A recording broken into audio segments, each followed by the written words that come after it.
Today we are going to be looking at quadratic equations, and we're going to be focusing on how we can model our data with quadratic equations.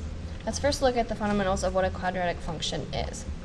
A quadratic function can have up to 3 terms, with a term with the variable of x squared being your quadratic term, the variable with that's just x, so our bx, this is our linear term, and c, that stands for our constant, so it's just a number, there's no variable attached to it.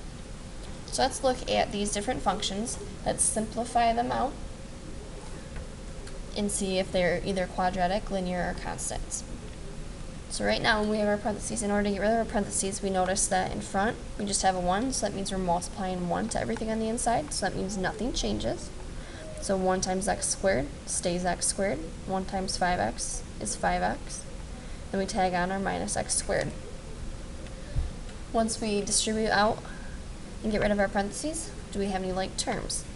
We have an x squared and a negative x squared, like terms, and when we combine those together, they cancel each other out, become 0. So we're left with f of x equals 5x. Since this only has the variable x, there's no square on it, we're looking at just a linear function. Let's look at another one. We have 2 sets being multiplied together, so we're going to need to FOIL. When we FOIL, first take x, multiply it to 3x. So this is like a 1x, so 1 times 3 is 3. X times x is x squared.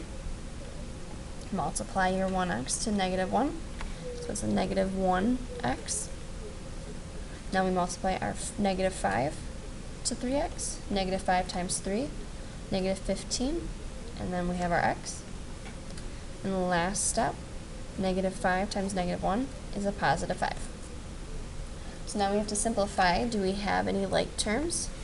Which we do. We have a negative x and a negative 15x. Those combine together to be negative 16. So 3x squared minus 16x plus 5. This is going to be a quadratic function because our largest one is 3x squared, so that's what makes this a quadratic function. Alright, last one. X is in front of our parentheses, so that means we have to distribute our x to both things on the inside. So x times x leaves us x squared, and x times 3 is 3x.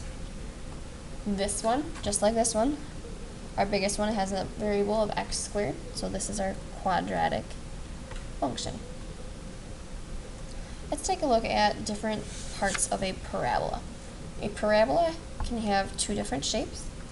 We can have a smiley face or a frowny face. Axis of symmetry is where you can cut the parabola in half. Think of it as a mirror. When you cut something in half, does it look the same on the left as it does on the right? That's what we're looking at with axis of symmetry. Our vertex, we can have a minimum vertex. And if we have a minimum vertex, that means we have a parabola that looks like this, where our vertex falls down here at the bottom. So that's our minimum point of our graph. We can also have a maximum vertex, and that's when we have our parabola where it's facing down, and our vertex is at the top. It's the topmost, it's the highest point we have. So let's look at an example. If we put a point at 2, negative 1, one at 3, 0, and another point at 1, 0, we can connect it, try as best as you can to create a parabola. Right here, this is our vertex, and our vertex is at the point 2, negative 1, and our axis of symmetry goes right through our vertex, and it's a vertical line. So our axis of symmetry goes through our x-axis, so it's x equals 2. It crosses right here at 2 on the x-axis, and we can also verify it by making sure the x in our vertex matches that as well.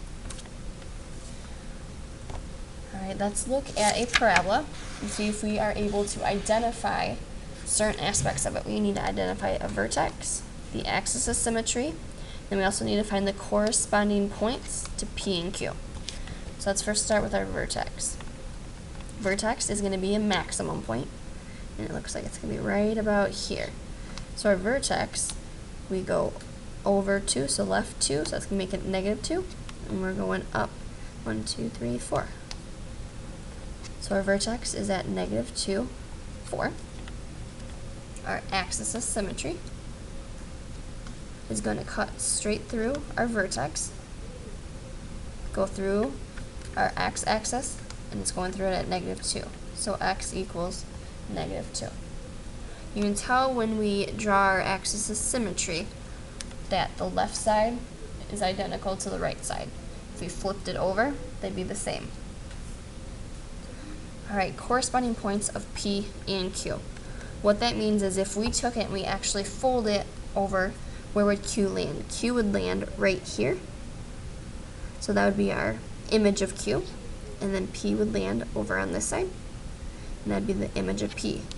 So the corresponding point to Q is going to have a point of negative 1, 2.